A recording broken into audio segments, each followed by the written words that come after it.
I meant everything I said last night. I asked you to marry me and you said yes. Don't fucking do this to me. Don't fucking do this to me.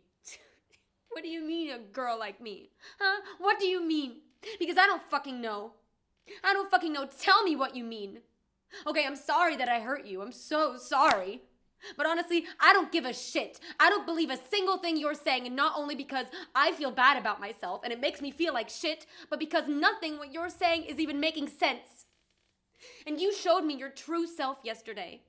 You wanted to be open to someone. You kept saying how you can't be open to anybody, and you were open to me. So honestly, just be honest with me at least. You wanted to marry me yesterday.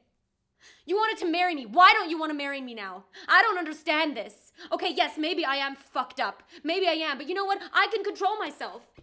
Yeah, I can control myself. You kissed my fucking hands last night. You kissed them. This is so fucking unfair.